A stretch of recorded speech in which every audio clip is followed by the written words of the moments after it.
കുട്ടികളെ. അപ്പൊ നമുക്ക് ചെയ്യാം. ഓക്കെ, അതിന് പറയണം, ശ്രദ്ധിച്ച് കഴിക്കുന്ന എല്ലാവരും എന്നാൽ ചെയ്യാൻ പറ്റുള്ളൂ. പണ്ട് ഒരു കാട്ടിലെ ഒരേറെ മുത്തശ്ശം കാക്കകൾ താമസിക്കുന്നു. അവരിപ്പം ഭയങ്കര ഇതായിരുന്നു. അപ്പോൾ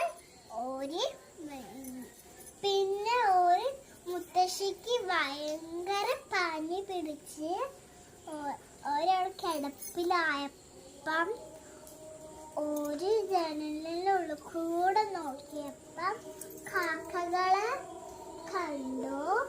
അപ്പോ കാക്കകളെ അങ്ങനെ കൊത്തി നോക്കണത് കണ്ടു, അങ്ങനെ മുറ്റം വൃത്തിയാക്കണത് കണ്ടു.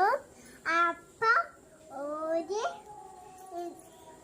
അയ്യോ, ഇത്രയും നാളം പാവങ്ങളെയായിരുന്നു ഞാൻ ഓടിച്ചത്, പാവം.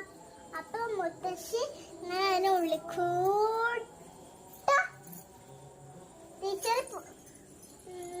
മുത്തശ്ശി പുറത്തേക്ക് വന്നപ്പോ നെയ്യപ്പം എടുത്തിട്ട് അവർക്ക് കൊടുത്തു. അയ്യോ പോവല്ലേ, ഞാൻ നിങ്ങൾക്ക് നെയ്യപ്പം നിങ്ങൾ കഴിച്ചു, നല്ല ടേസ്റ്റുള്ള നെയ്യപ്പം നിങ്ങൾ കഴിച്ചോളി. അങ്ങനെ പറഞ്ഞ് കൊറേ നേരം ഫ്രണ്ട്സായി കഴിഞ്ഞു. മുത്തശ്ശി സന്തോഷായി, പിന്നെ അവർ ഭയങ്കര ഫ്രണ്ട്സായി. കഥ ഇഷ്ടപ്പെട്ടോ? ഇതാണ് കൂട്ടുകാരെ ഞാൻ പറയാ കഥ. അപ്പൊ നിങ്ങൾ എല്ലാരും മക്കളെ